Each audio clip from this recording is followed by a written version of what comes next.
I will be using pasta for this meal today, but if you wish you can replace the pasta with potatoes. I'll just briefly run you through the ingredients. I've prepared them already. So I've chopped an onion, red or white, it doesn't matter. I will be using a couple of large cloves of garlic, or one if you're not too keen, or none. Here are my zucchini. They weigh combined 500 grams, by the way. Any zucchini will be fine, but I've chopped my round one in little cubes and the yellow one diagonally in chunky pieces because it will look very nice later. These are plum tomatoes, 300 grams. I've halved them, and also I will be using some tomato puree over here. You can replace, by the way, fresh tomatoes with cherry tomatoes if you like. They are very quickly beginning to be one of my favorites, especially in the winter time when you do not have access to fresh products. And cannellini beans, you can use also borlotti beans or any beans of your liking. Pasta of my choice is going to be shells. I've got here my basil and the chili pepper. I washed everything, of course, and here is the big bundle of my chard and spinach which I've washed. So let's make a start, and then I'll show you how I cook this lot.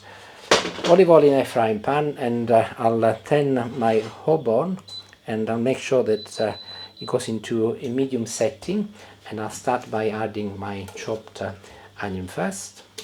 I think the garlic in recipes like this is a key ingredient, so I'm actually chopping mine in fairly large pieces. If you look, they're just under half a centimeter, but you can leave it whole if you like, and of course if you leave it whole it's going to be easier for you to remove it later, assuming you want to remove it. I'm now dealing with my chili pepper. I'm going to slice this a little bit thinner than the garlic, and on the assumption that yeah, it's mild, it's not going to blow our head off, so I'll leave the seeds in. I think both Julie and I were comfortable that it was going to be mild because we always plant them using chili peppers that we buy, and we never buy anything that is really hot. However, I will be complementing the fresh chili pepper with some dry chili flakes. These are slightly a little more, slightly hotter than the fresh one, but it will provide a different aromatic layer. You don't have to, but if you don't mind them, add them. So, where's my spatula? Over here. I'm going to gently mix this and leave it to sizzle for about a couple of minutes, enough time for the ingredients to combine all together. Remember, temperature medium, not high, otherwise the garlic will burn. 2 minutes, the tomatoes can go in.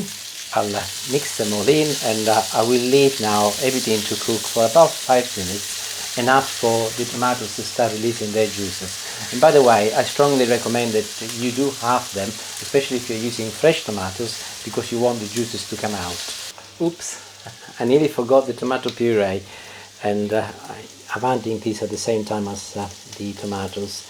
About one dessert spoon is plenty, but ensure that you mix it in, ideally before the tomatoes are added, but it doesn't matter, it's just in time.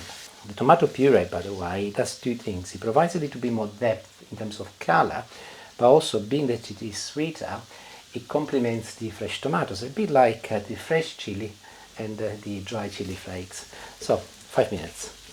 My tomatoes are beginning to collapse, so good time to now add my zucchini. So just place them on top of the tomatoes like this, and I'll mix everything together, and I will leave everything to now cook for another 5 minutes, enough time for the zucchini to start cooking also. But I'll place the lid on. As the tomatoes are releasing juices, they will also generate vapor, and that will be trapped inside my pot, and of course the zucchini will absorb a beautiful flavor. 5 minutes. 5 minutes. With the chard and spinach, being that they are very fresh from the garden, and also the stems are very tender, I'm not going to remove them. If you take a look, they are very soft. But of course, if you are cooking with fresh ingredients like mine, assess it. If they are tough, just remove them and use only the leaves. Otherwise, just leave them as they are. I've just given them a rough chop.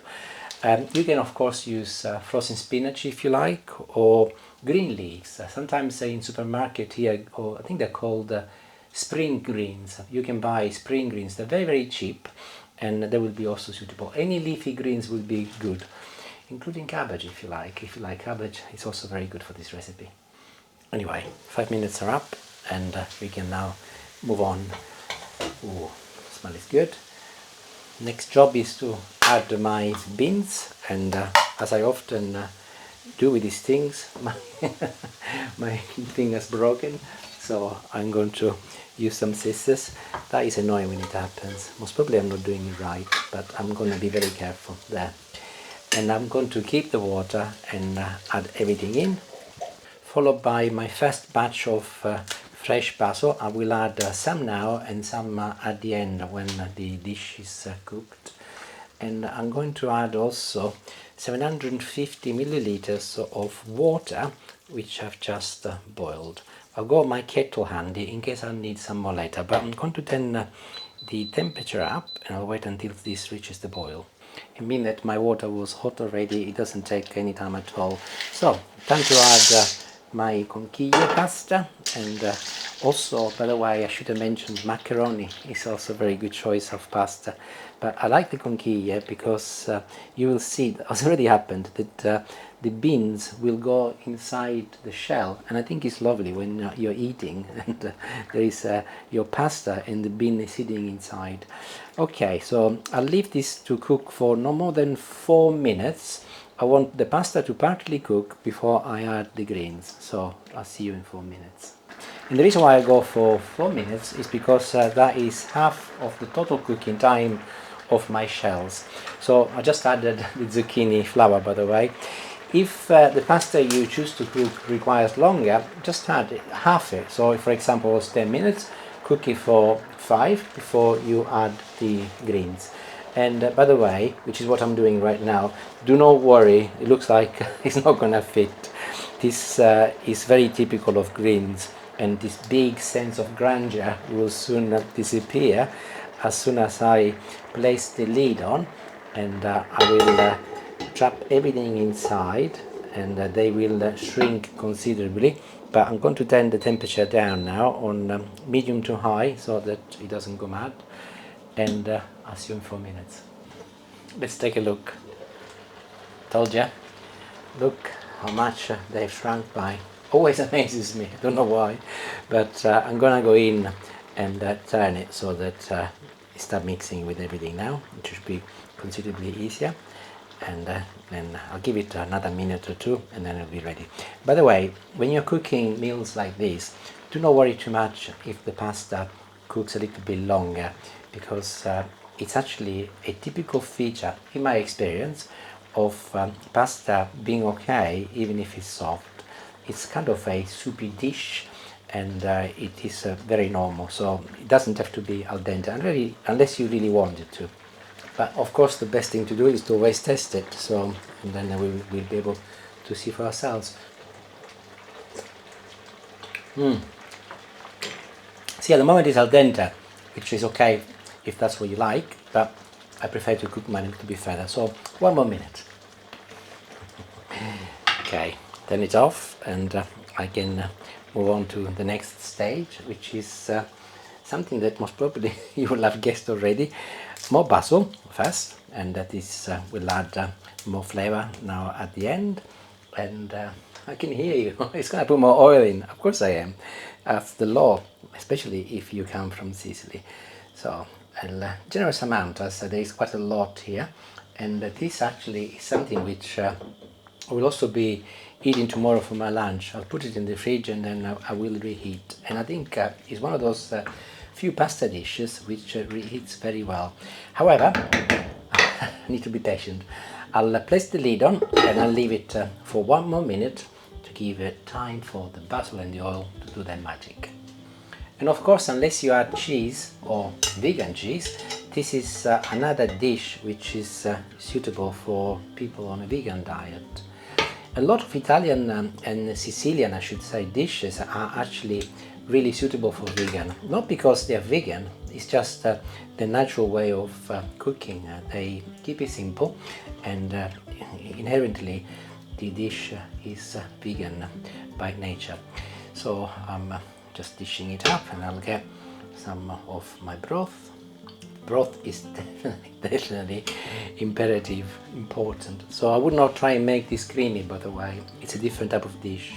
So all I've got left is test it for real. Just get some zucchini also, and some tomato and onion.